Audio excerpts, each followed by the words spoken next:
Hello friends, आज हम बात करने वाले हैं फिजिक्स के बहुत ही ज़्यादा इम्पॉर्टेंट ऑब्जेक्टिव न्यूमेरिकल के बारे में। तो आज हम इस वीडियो में ऑब्जेक्टिव न्यूमेरिकल का वीडियो देखने वाले हैं।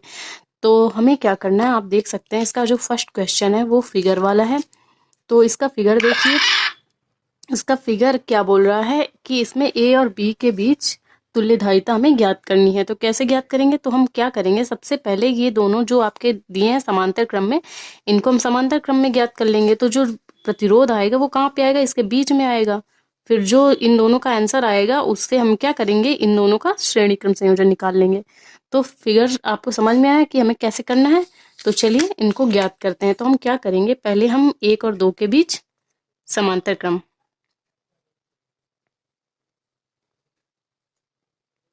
समांतर क्रम।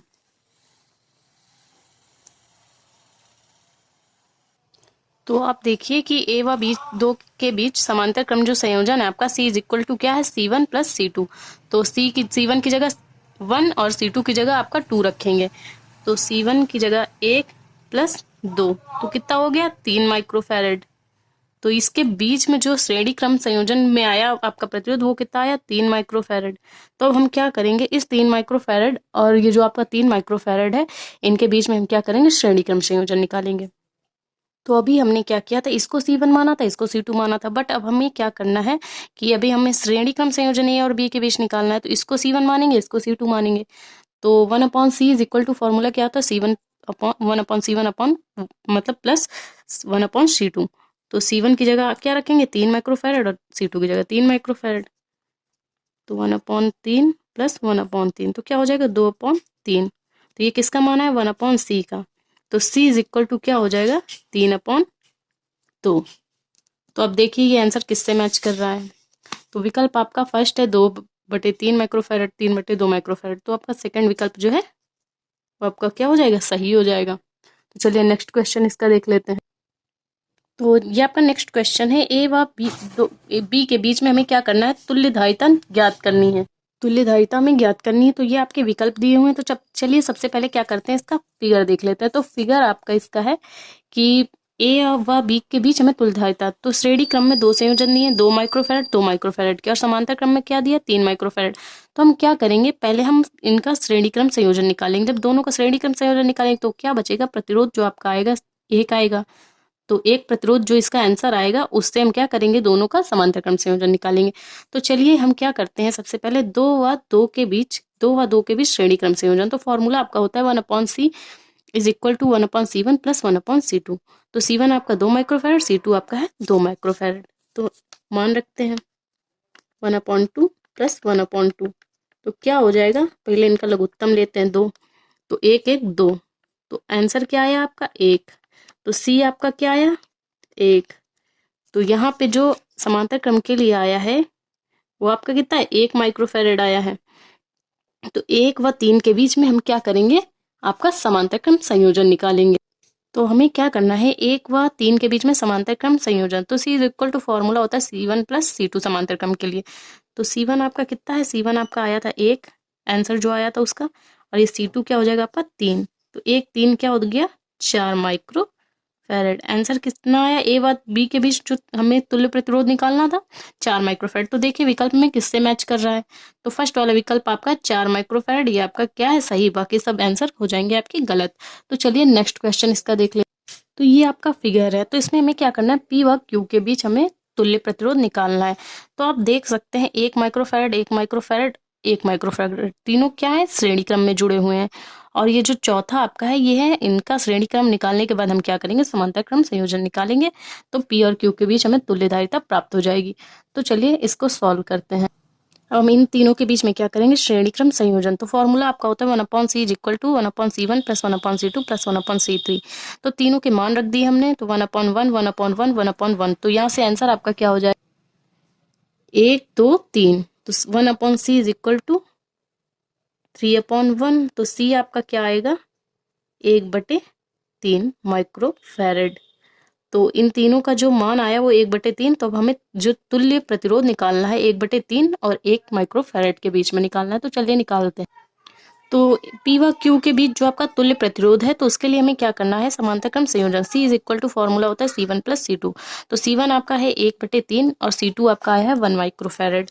तो यहाँ से क्या हो जाएगा 1/3 प्लस 1। तो इसका ले लेते हैं हम लघुत्तम, तो 3 आ गया, तो 3 एकन्नम 3। तो यहाँ से आंसर आपका क्या आ जाएगा 4/3 माइक्रोफेरेड।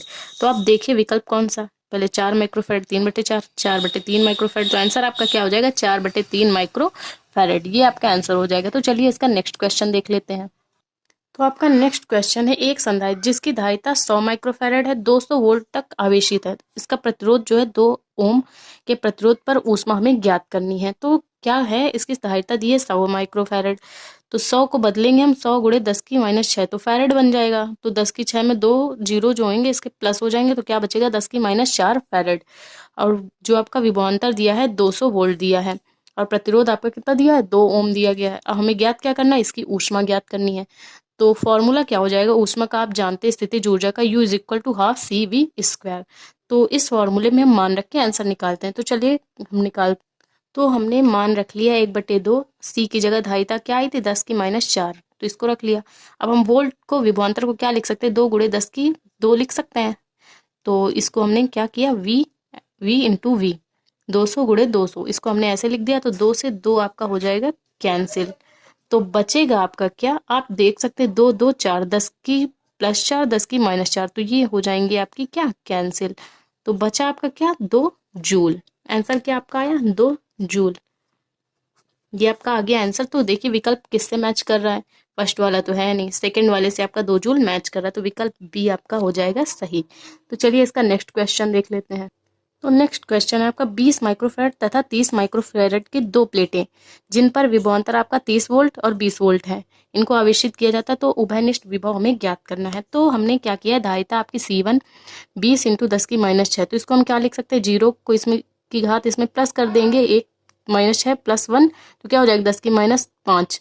तो इसी तरह हमने क्या किया, C2 को 3 गुणे 10⁻5 कर लिया। विभवांतर आपके दिए 30 वोल्ट और 20 वोल्ट V1 V2, और तो हमें ज्ञात क्या करना है, उभयनिष्ठ विभव V ज्ञात करना। तो फॉर्मूला आपका होता है V is equal to C1 V1 plus C2 V2 by C1 plus C2।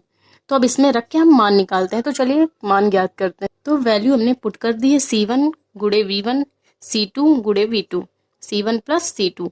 तो हम क्या करेंगे, आप यहाँ से देखिए 3 दूनी 6, 60 गुणे 10⁻5 प्लस 3 दूनी 6, 60 गुणे 10⁻5। और नीचे क्या हो रहा है, नीचे आपका हो रहा है कितना, 2 3 5, 5 गुणे 10⁻5।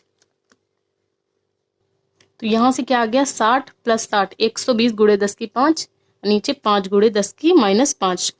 तो यहाँ से क्या हो जाएगा, 5 दूनी 10, 5 चौके 20, 24। ये भी तो कैंसिल हो जाएंगे। तो आंसर आपका क्या है 24 वोल्ट। ये आपका आ गया आंसर। तो देखिए विकल्प आपका फर्स्ट तो है नहीं, सेकंड आपका 24 वोल्ट क्या हो जाएगा, सही हो जाएगा। विकल्प आपका बी सही है। तो हम नेक्स्ट क्वेश्चन इसका देख लेते हैं। तो ये आपका जो लास्ट क्वेश्चन है, 10 माइक्रोफैराड धारिता का एक संधारित्र 100 वोल्ट तक आवेशित करते हैं इसको, उभयनिष्ठ विभव आपका 40 है। तो दूसरे संधारित्र में धारिता ज्ञात करनी है। तो आपका जो संधारित्र C1 है वो क्या है 10 माइक्रोफैराड, 10 गुणे 10⁻6, इसको ऐसे लिख सकते हैं। वो विभवांतर आपका कितना दिया है, छोटा V 100 वोल्ट और बड़ा V जो आपका है उभयनिष्ठ विभव वो आपका दिया है 40। तो फॉर्मूला होता है आपका V is equal to C1V plus C2V upon C1 plus C2।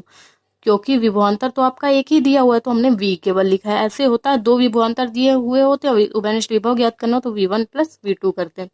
तो चलिए ज्ञात कर, तो इसको हमने क्या लिखा, 10 गुणे 10⁻6 इंटू 100 को हम क्या लिख सकते हैं 10 की घात 2 प्लस C2 की जगह C2, क्योंकि हमें C2 तो ज्ञात करना है, 10 की 2 गुणे 10 की 2। नीचे क्या हो जाएगा C1 प्लस C2 की जगह 10 गुणे 10⁻6 जो आपके C1 का मान है प्लस C2। तो हम क्या करेंगे, इसको इधर ले जाएंगे, इसमें से पूरे में गुणा करा देंगे, इधर ले जाएंगे तो 40 से पूरे में गुणा करा देंगे। तो चलिए कर लेते हैं। तो हमने क्या किया, इसको इधर 40 से गुणा, तो 40, बाकी जो नीचे का था 10 गुणे 10⁻6 प्लस C2, और इसको क्या कर लिया, इसको वापस से वैसे ही तोड़ लिया, तो क्या हो गया 1000 गुणे 10 की माइनस 6 प्लस 100 C2। तो हम यहाँ से क्या करेंगे, आप देख सकते हैं, जब 40 का 10 में से 10 में गुणा कराएंगे तो क्या हो जाएगा 400 गुणे 10 की माइनस 6 प्लस 40 C2। C2 पास तो कुछ नहीं है तो 40 C2, 1000 गुणे 10 की माइनस 6 प्लस 100 C2। तो C2 ये आपका बड़ा है, तो आपका क्या करेंगे 100 C2 में से 40 C2 हम घटा देंगे, और इधर क्या करेंगे, इधर हम कर लेंगे 1000 गुणे 10 की माइनस 6, पूरे को हम इधर ले आएंगे, बाकी को कर देंगे 0, माइनस 400 गुणे 10 की minus 6 plus 100 C2 minus 40 C2 is equal to क्या हो जाएगा 0। तो हम क्या करेंगे, आपका मतलब कि 1000 से 400 घटाएंगे तो कितना आएगा 600 गुणे 10 की माइनस 6, और जब 100 से 40 घटाएंगे तो 60 C2। तो C2 को उधर ले जाएंगे तो 60 C2, इस 600 गुणे 10 की माइनस 6, तो C2 को C2 रहने देंगे, 60 को कर लेंगे इधर 600 में भाग, तो C2 इज इक्वल टू क्या हो जाएगा 600 आगे 60 इंटू 10 की माइनस 6, तो 60 दहम्मा 600। तो आंसर आपका क्या आ जाएगा 10 गुणे 10 की माइनस 6। 10 गुणे 10 की माइनस 6 को क्या लिख सकते हैं 10 माइक्रो फैरेड। तो आपका C2 की आपकी जो सेकंड धारिता था वो आई, वो कितनी आई 10 माइक्रो फैरेड।